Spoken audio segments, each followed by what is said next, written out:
En tout cas, si vous voulez qu'on maintienne le fil et tout, on peut peut-être communiquer via Facebook. Non, je dis ça parce que moi, en fait, je connaissais pas.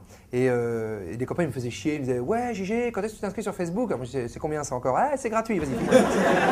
Et donc, du coup, c'est un site de réseau social, en fait, pour ceux qui connaissent pas, où tu peux voir tes amis, leurs occupations, leurs photos et tout. Alors, pour ça, il faut être inscrit.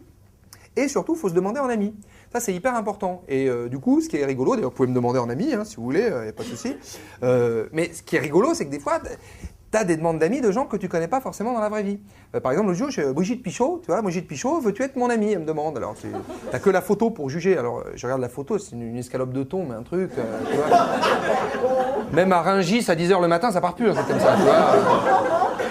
En plus, tu te dis, des photos qu'elle a, Brigitte, elle a mis la mieux. Donc, mais j'accepte quand même, tu vois, pour histoire d'avoir un peu des amis pour frimer. Mais c'est hyper intime. Facebook, tu y vas si tu joues le jeu. Faut tout dire de ta vie. Par exemple, il y a marqué statut de la relation conjugale. Alors moi, je voulais mettre à chier, mais il n'y a pas. J'ai mis ce qui allait être plus proche, en couple. Et tu vois tout ce que font tes potes, puisqu'ils l'écrivent. C'est ça, c'est la mode Facebook. C'est-à-dire, tu fais un truc et tac, tu vas écrire ce que tu as fait. Tu vois. Donc ça donne, par exemple, je sais pas... 15h, Jean-Jacques a mangé un paquet de Pépito. 15h30, Jean-Jacques a plus faim.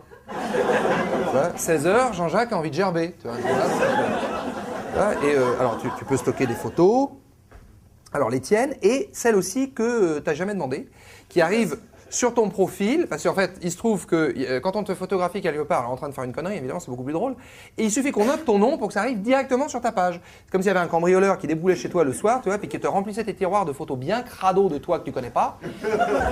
Évidemment, ta femme, qui s'est fait le matin, tu vois, elle ouvre le tiroir, et puis elle dit, dis donc, Jérôme, tu m'as pas dit qu'hier soir, t'étais allé chez Julien faire l'hélicoptère avec ta bite? Qu'est-ce que t'es en train de dire, la maman?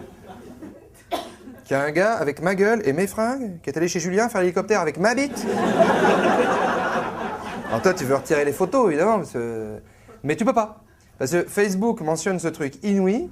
Facebook ne retire pas les photos au motif qu'elles vous sont pas flatteuses. Pardon? Donc ça veut dire qu'il y a 200 mecs, hein, dont mon boss, qui me matent le froc baissé, le cul dans la bière, en train de rouler une pelle à un réverbère, et on la garde. Bah foutu pour foutu, tiens, donnez-moi une copie que je la mette sur mes cartes de visite. Hein. Puis tenez, voilà le mail de ma mère, elle qui se plaint toujours de ne pas avoir de mes nouvelles. Et donc, moi du coup, j'étais branché loisirs de la vraie vie. Mais ce que je savais pas, c'est qu'il y avait les loisirs Facebook qui existaient. Par exemple, alors loisirs de la vraie vie, ça on connaît tous, genre foot. On foot, loisirs de la vraie vie. Tu as envie de faire un foot, tu vas au stade de ta ville et puis tu t'inscris. T'attends qu'il y ait une dizaine de mecs qui ont un QI entre 30 et 40 et on fait une équipe. J'adore le foot, hein, moi. L'important dans le foot, si vous voulez, c'est que tout le QI des joueurs cumulés de l'équipe soit inférieur à celui de l'arbitre.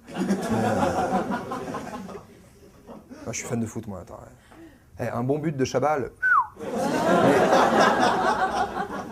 Foot, loisirs de la vraie vie. Bon. Et maintenant, il y a les loisirs Facebook. Alors, c'est plutôt sympa parce qu'on te les propose. Jérôme, alors tu as une petite vignette. Jérôme, veux-tu faire partie du groupe de ceux qui veulent prendre l'apéro le matin? Alors moi j'ai dit, un instant, je finis de m'inscrire au groupe de ceux qui apprennent par cœur les horaires du RER B. Et je vous rejoins. Puis t'en as plein, Jérôme, veux-tu faire partie du groupe de ceux qui veulent remplacer merci par je t'emmerde? Alors j'ai essayé, tu vois, je me suis projeté dans l'avenir, tu vois, ah, bon anniversaire Jérôme, mais je t'emmerde Bernard. Jérôme, veux-tu faire partie du groupe de ceux qui balancent des boomerangs qui ne reviennent pas? Alors ça, je pense que ça ne doit pas faire très très plaisir au groupe de ceux qui se les prennent dans la gueule. Mais...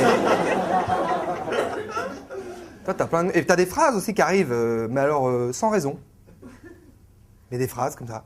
T'as une phrase qui s'affiche, Didier Zmirou tient à te dire qu'il te trouve cool. Je dis merci Didier, mais je ne te connais pas. Donc je renvoie un petit mail, tu vois, merci, mais peux-tu développer? Et là le mec me répond, non. Tu vois l'absurdité du truc, c'est comme si tu rentrais dans une boulangerie et que tu disais, bonjour madame, je voudrais.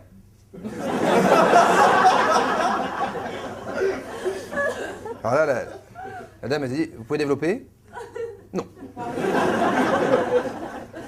Tu me choisis ce que tu veux, la grosse, un macaron, une flûte, une quiche, mais t'as intérêt à tomber juste, sinon je te pète ta vitre.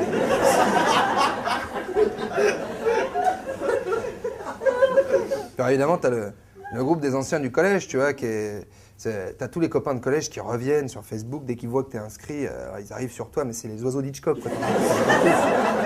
C'est pas possible, t'as l'impression d'être revenu en 88, tu vois, t'entends des noms que... Thomas Clabound, Thomas Clabound qui m'a demandé en ami. Alors Thomas Clabound, c'était rigolo, parce qu'on en a tous su des Thomas Clabound. Thomas Clabound, c'était un petit. Donc en fait, le matin, pour lui dire bonjour, on le rackettait.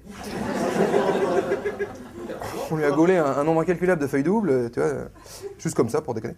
Et donc le mec, il me dit, est-ce que tu veux faire partie du groupe des anciens du collège de la classe de français de Madame Ferrand? Ah, t'es rigolote, Madame Ferrand, tu te souviens de Madame Ferrand? Ouais, t'es rigolote, Madame Ferrand, t'es rigolote. Elle m'a giflé avec un Larousse, hein, quand même. Il y a plus drôle comme blague, hein. Ah, tu déconnes, on va faire une soirée spéciale Madame Ferrand, on va l'inviter. Ah non, bah non, on va pas inviter Madame Ferrand, non. Parce que déjà, il y a 20 ans, elle était déjà super ancienne, Madame Ferrand, donc...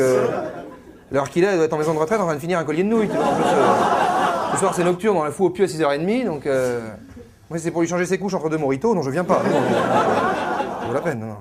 Ah, Jérôme, ah, tu déconnes, hein. Bon, alors donc, je m'inscris quand même, tu vois, par curiosité. Et arrive une petite news du groupe des anciens de Madame Ferrand qui dit... Jérôme, samedi midi, déjeuner au restaurant des anciens de Madame Ferrand, hein, sans Madame Ferrand, retenue au Père-Lachaise.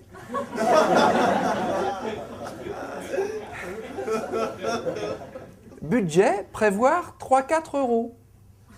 J'ai mis en bouffou les gars chez Emmaüs.